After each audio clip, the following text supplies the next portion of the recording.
Hello, hello. Oops. Let me just check a few things. Hello, Instagram. Am I live on Facebook? It says we're having issues. If you're on Facebook and you can hear me, please let me know. We are talking tonight about cats weeing outside the litter tray. Let me just see if I can get it moving. Come on, come on. Hello. What's going on, StreamYard? Okay, let's try again. Okay, can you hear me? Can you see me wherever you are joining me from and on whichever platform? Please let me know. Drop me a thumbs up. Hi Pam. Hi Maya. We are talking about weeing outside the litter tray. I'm going to share with you what happened when Leo did it, and I'm going to share with you why he did it because he told me. So before we get started with that, hello. Okay, so we're going to start off with, let me know, has your cat ever weed outside the litter tray? Let me get my comments up here. Oops, there we go. So I'd love to know, has your cat ever weed outside the litter tray? Hi, David. Oh, thank goodness you're here. Hello. Hi, Whispering Hills. Hi, Fair Enough Pet Care. Hi, Helen. So I would really love to know, like, have you ever experienced this situation, this behavior, when your cat has a litter tray, it's got ample resources, and they've not used it? What have you done? What's happened? Have you ever had that? So David says yes, due to a UTI. Oh, poor pussycat. Hi, Jennifer. Hello. Thank you for your message. Looking forward to being with you. So, and a couple of times for some unknown reasons. So that's great, David. It's a beautiful segue because that's exactly where I wanted to start. So we're back doing weekly cat chats. I'll be here every Monday at 7 p.m. UK time, unless there is a Soul Circle class, which are free and you're more than welcome to join me for. Or if we've got another live event. But from now on, one of my commitments for 2024 is to show up with you guys to talk about different cat topics and to help you understand. So to help you understand what's happening, what could be going on with your cats, and to give your cat a voice. That is my mission, not just for 2024, but that has been my mission for many, many years, giving cats a voice. And we're starting with litter trays for tonight. So Whispering Hills, not the two we have, but yes, we did have a cat that did that. We found out she had a UTI. So a second one with a UTI, that's interesting.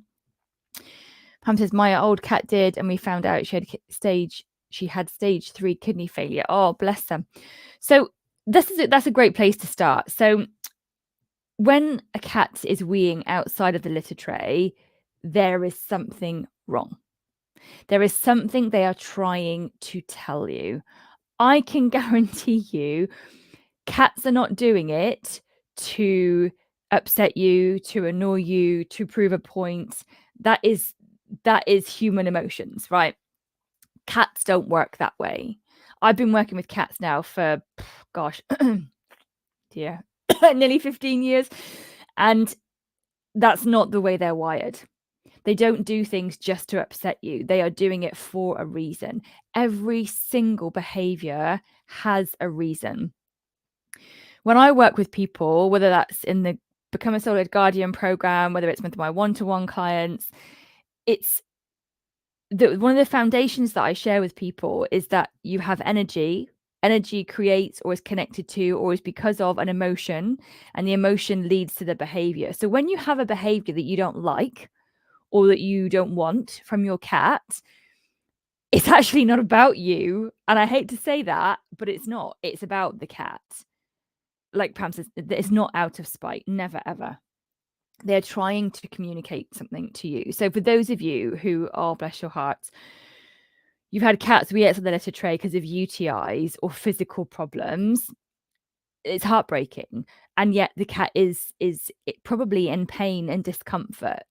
So if you've got a cat that's weeing outside the litter tray, one of my, the first kind of step to dealing with this problem is to get a vet check done. I am all about holistic health, and I love my vet. My vet plays a big role in the management of my 2 boys, and it's really important that if your cat's got a sudden change of behavior, you get a vet check done. Even if they seem happy, healthy, and well, even if everything else is fine and normal, they're normal. Let's face it, not every cat is the same. If something changes, you need to get a vet check done. Even if they get super stressed going to the vets, even if it's really not pleasant for you and quite stressful, you need to rule out any potential physical problem. Because if it is something that's physical, you can get treatment. Now, not necessarily medication, although that does have its place. But you can, if you know what you're dealing with in terms of a physical issue, you can find a way to treat it, to solve it, to sort it, to stop it. Okay. So a few other things to think about, and then I will share with you why Leo did what he did and what my reaction to it was. A few other things to think about if you've got a cat that is weeing outside of the litter tray is, have you made changes? So it's all, excuse me, it's all very well us having a cat, but how much do you accommodate your cat and their needs versus doing what you want? So, for example, do you have your litter tray under the stairs? Do you have your litter tray in the corner of the kitchen, in the dining room? Do you even have a litter tray, right? So a litter tray is a key essential resource for a cat. So let's start with the basics. Whether you've got however many cats you've got, you have one litter tray plus a spare. So if you've got 1 cat, you have 2 trays. If you've got 3 cats, you have 4 trays. Okay, so it's 1 tray per cat plus a spare. That's kind of the golden rule. But you've got to take into consideration the space in your home, your facilities, etc. So there are not exceptions, but there are, flexibilities or flexible arrangements to that rule. Even if you've got outdoor cats, it is really important, peeps, to give them the option of a litter tray. So my boys go outside and I've always got litter trays. I have 2. In fact, I had 2. I now have 3. And I hadn't scooped a litter tray in probably over 12 months. Okay. So think about, have you got litter trays and where are they in the home?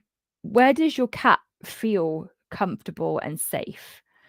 So I'm not a big fan of having litter trays in public sort of places, really. And I'll tell you why. I always had that belief and that understanding, and it's been even more confirmed by Leo since he weed on the 2nd of January.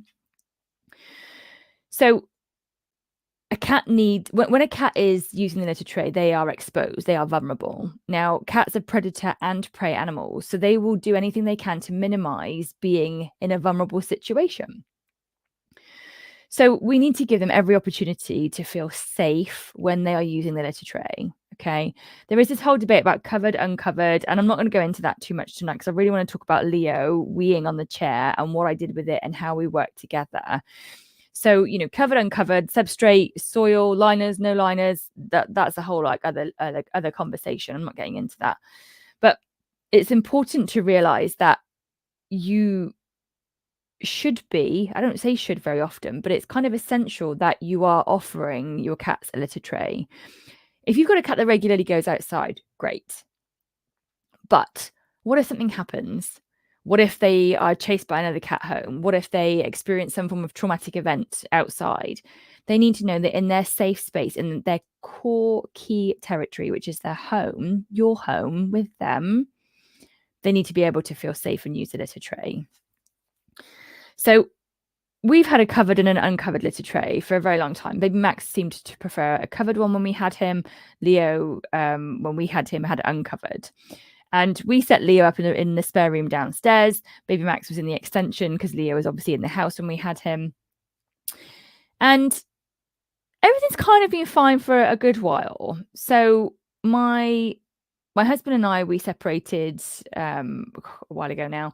And after he moved out, Leo weed a couple of times around the house.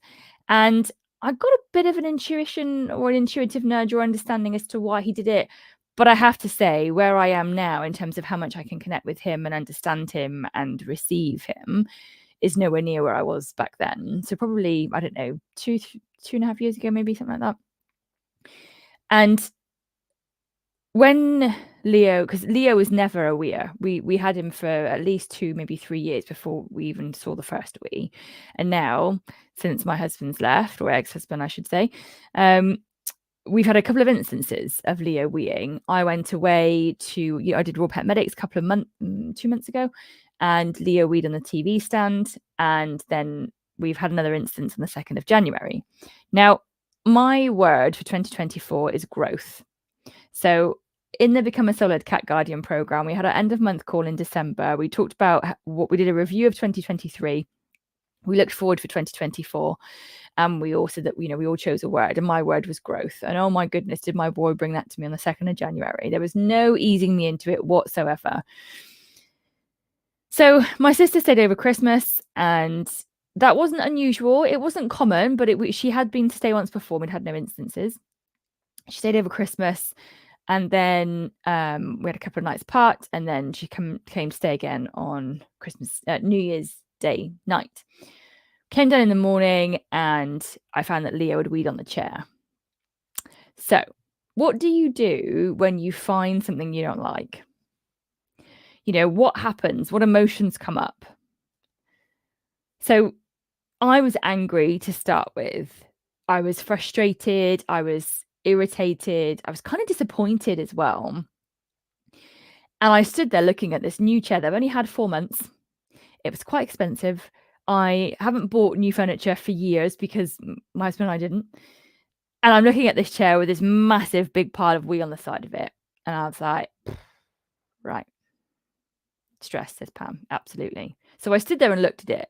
Before I kind of went into my whirlwind action of cleaning it up and sorting it out, I just sort of stood there and looked at it. And I had to check in with myself to see what was going on with me. Now, that's not what I would have done before. What I would have done is kind of flew straight at the chair and dealt with it, and maybe shouted at Leo, which I've done many, many years ago with previous cats that did this kind of thing. I might have talked quite sternly or frustrated rather than, sort of shouting.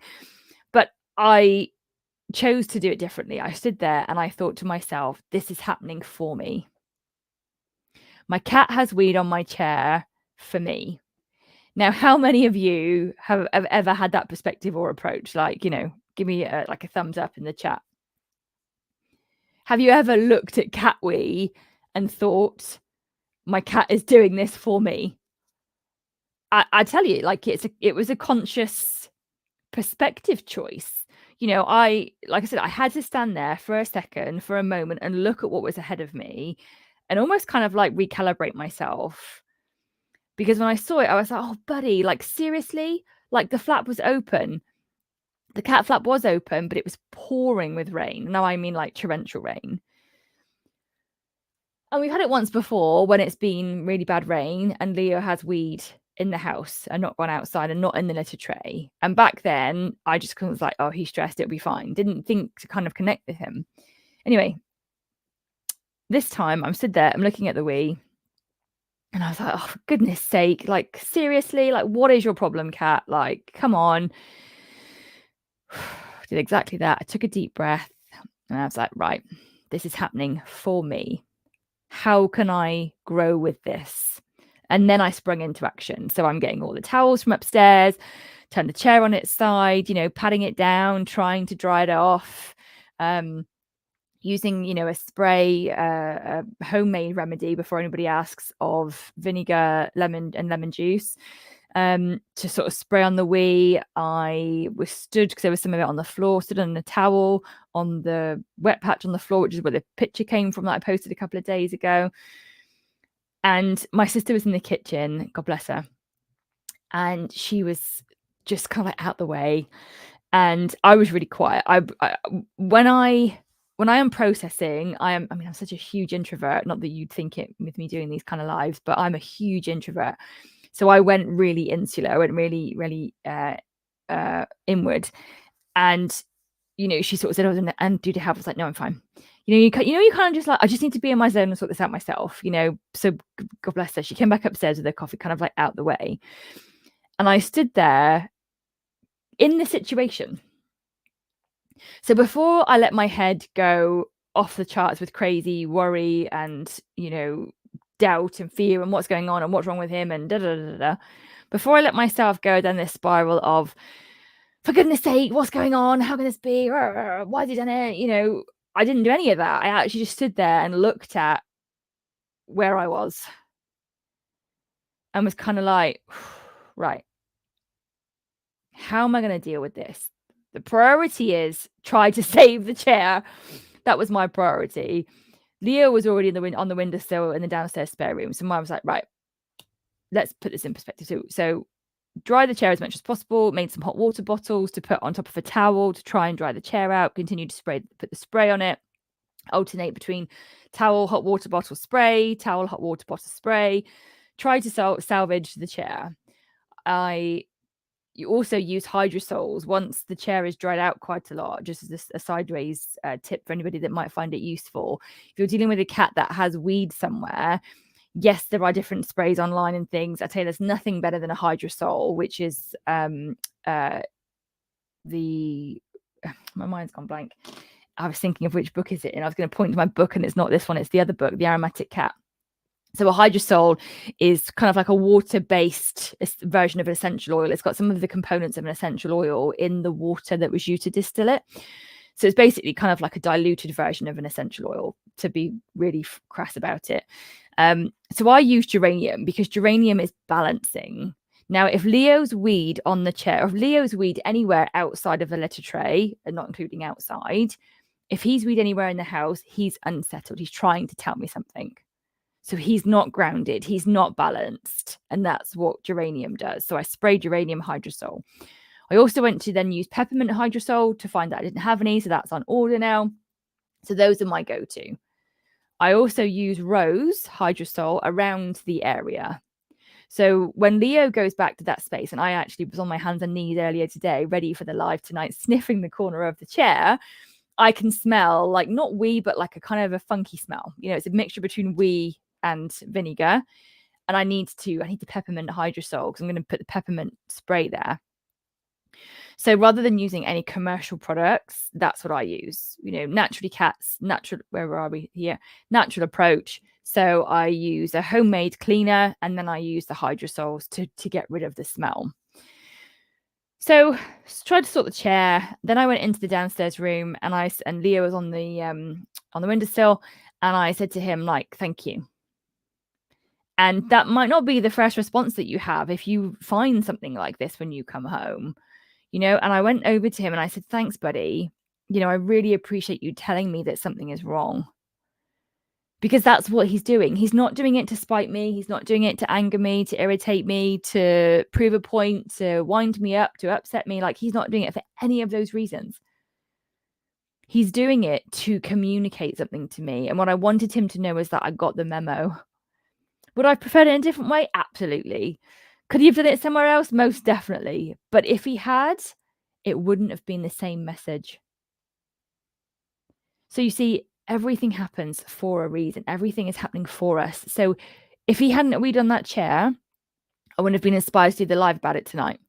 And I'm hopeful and I trust that some of the things that I shared tonight will resonate for some of you, and they will help you in some way. So I said to him, thank you so much, buddy. I really appreciate you doing that for me. And I hope that you're not in pain or discomfort. So I went and had a shower because I needed to step away from the situation. I didn't want to talk about it with my sister. I didn't want to deal anymore with the chair. I needed to kind of, again, almost come like a different level inward, you know? And when I was in the shower, you may have heard me before. I think I've said this to some of my Soul-Led Guardian program peeps, that if I'm in the bath, I might talk to the shower head, you know, or I'm in the shower, talk out loud, because because I'm a fire sign, the water seems to help me connect and communicate with them. So I'm in the shower and I said to Leo, you know, bud, like, what is going on? Are you okay? And the first thing that I got back from him was, it's not in the right place. And because I said to him, like, you know, there's 2 litter trays downstairs. But what did I say to you at the beginning, guys? We talked about litter tray placement. Not in a huge, you know, not in a highly traffic area. So the 2 litter trays that I have are in my dining room, but my dining room and front room have got a big archway. So actually it is in an extended piece of the busiest room in the house. Not busy because I've got 50 million people coming and going. That's where I am a lot of the time. So he said to me, it's in the wrong place. So I said to him, I said to Leo in the shower, he's downstairs on the windowsill. I said to him, what do you need? And before I'd even finished the question, he showed me a picture of when he had a litter tray in the downstairs spare room, which is when we first got him. Now, that downstairs spare room for the last probably 2 months has been just a kind of a junk space. It's got my tumble dryer in there. It's got the cat food freezer in there, but it's also had the Christmas tree box. It's had a spare washing flask. It's got a box of muesli ingredients. So it's kind of just been like a bit of a space. And every time I've gone to use a tumble dryer, I'm like, oh God, I can't breathe in this room.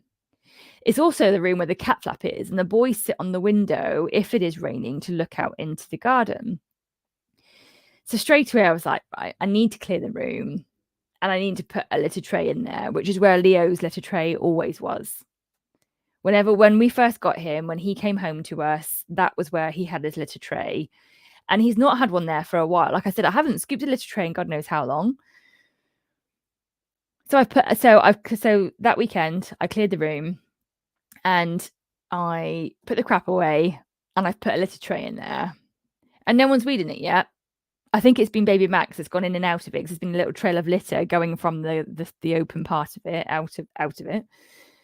But do you know what, guys? It's not about it being used. It's about knowing that it's there. So like sometimes just knowing someone's there to hear you or to support you means a lot. Like the litter tray, Leo will always prefer to go outside because he was feral for the first 18 months of his life. That is his safe space out there. And I didn't live by my own kind of rules. The litter trays that I had in the house were in a common or kind of communal area. And it wasn't familiar for him. So he weed on the chair. He gave me inspiration to share with you guys a bit more about behavior, which I haven't spoken about for a couple of years now, because I talked a lot about behavior when I left my corporate job. And the last 12 months, everything's been about energy. And I get that's not for everyone. So he inspired me to talk to you about litter tray placement and to talk to you about, understanding that your cats are trying to tell you something. It's not a bad behavior. Like it really winds me up. They're not bad cats.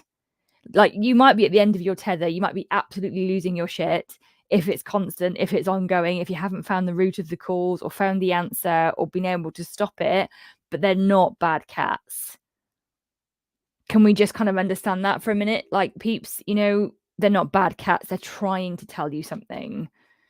So get help, get in a behaviorist, work with an animal communicator. All that stuff's great. What I would say is that you can do it yourself. I know you may not believe me, but you can. And that was the other thing I wanted to talk to you about tonight. Hang on a second. Laura says, I think when you've lived with incontinent elderly dogs, nothing phases you. Trust me, I've walked into some bombshells. Oh, my love. So have I. I remember one day we came home and Pickle had explosive diarrhea all up the wall by the TV. Couldn't believe it. It was like, what the hell? And you sometimes you kind of just got to roll with it, right? Walker always needs options regardless whether he exercises them or not. I love that, David. And it's so true. So, our cats, it's not just about doing the basics, right? It's not just about helping them to survive, one litter tray, a food bowl, a couple of toys, a mangy scratching post, there's more than that. They are beings, they are sentient beings, and they deserve to thrive. And that's where you can help them. There's no such thing as a bad or mean cat. I agree with you completely, crocheting cat behaviorist, completely. So let's talk a little bit tonight about how could you ask your cat, like how could you do what I did? So not only is obviously there's something that I teach in the Become a Soul-Led Cat Guardian program, which if you're interested to come and join me, head to my website, naturallycats.co.uk, and you can book a call with me to find out more about it. But you can do it yourself. It may just take a bit of practice, but you can. So there are 3 key steps. And again, we talk about this in the program in much more detail, mind, but there are 3 steps to be able to hear the wisdom from your cat.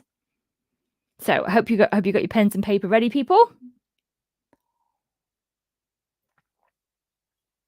So it's ABC. I was thinking the other day, how can I make it really memorable? How can I make it something easy?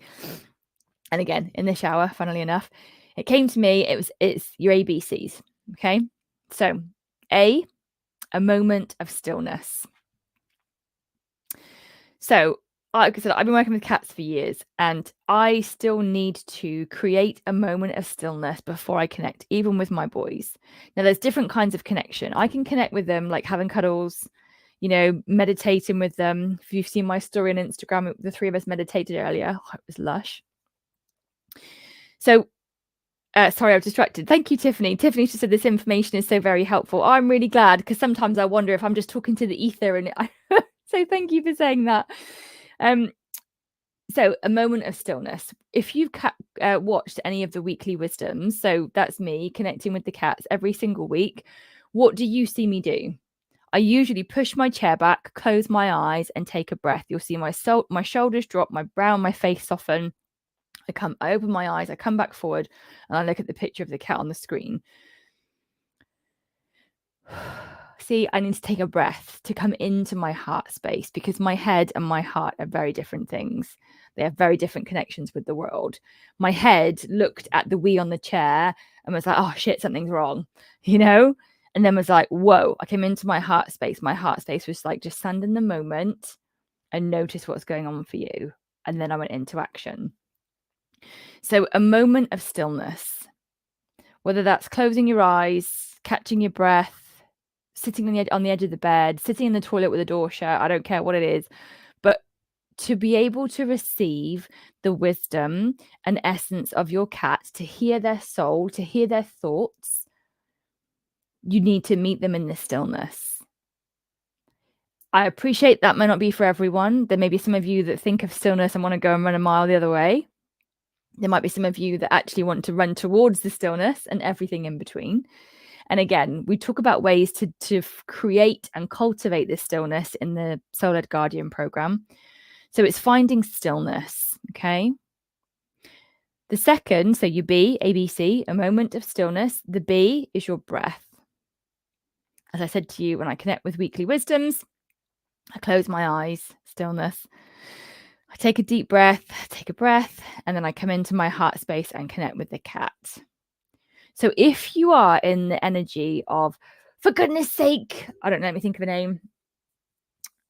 Oh God, that was the first name that came into my head. I can't use that one because it's a friend's cat's name. Let's use the word Simon. If you're like, for goodness sake, Simon, why have you weed on the kitchen top again? This is the third time this week you've done it. I can't believe this happened. Like, you are never going to hear your cat's soul when you're in that space. And it's okay to feel all those things. But you need to find a way to either pause that, to put a pin in that temporarily, or to work through it and then come to your breath and to stillness. Because your cats are there waiting for you to work with them. And if you don't know how, that's okay. Like I said, come and join us in the Soul-Led Guardian program. We'll talk you through all of that. But you can receive them. You can connect with them. You just need a bit of practice. So find your moment of stillness. Sit on the edge of the bed, for example. Take a nice deep breath. Stand in the we. I was literally like, maybe this will help you.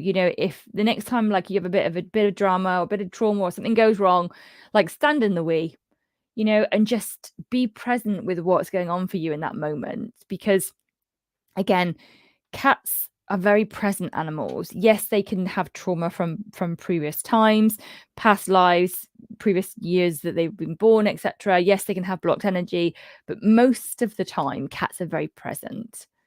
So they're trying to share something with you, and it's us that gets in the way.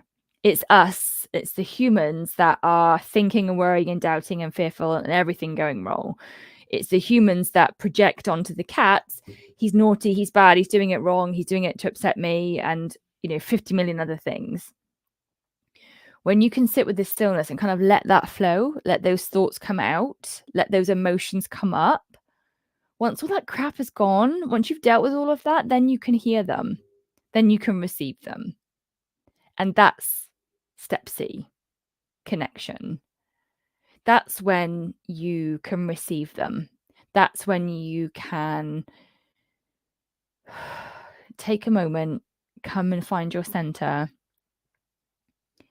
And then whether you use a picture of them, whether you write with them, whether you have them on the bed next to you, whatever it may be, but that is when you can receive their wisdom and you can ask them questions. And whatever it is that comes in, whatever it is that comes through that you receive back, that there is truth in that. I'm no doubt you may need some support in deciphering, like, what is your head and what is your thoughts and what are you making up and what is real and what is your cat. And again, I'm happy to help you with that. So head to my site and book a call with me. But one of the easiest ways to do it is to use their picture and ask them those questions and see what comes up. And when you have something that comes in, notice how it feels in you. If it feels quick and busy and frantic, it's likely to be from your head. If it feels doubtful and heavy and a bit kind of, clunky, it's probably likely to be your head. If it feels quite light, quite kind of slow in terms of how you receive it, that's more likely to be your cat. So understanding what you feel in your body as you receive the information, that's also going to help you to connect with them. So I hope you've enjoyed the live tonight. Like I said, remember the ABCs of connecting with your cat. So a moment of stillness, breath, and then connection.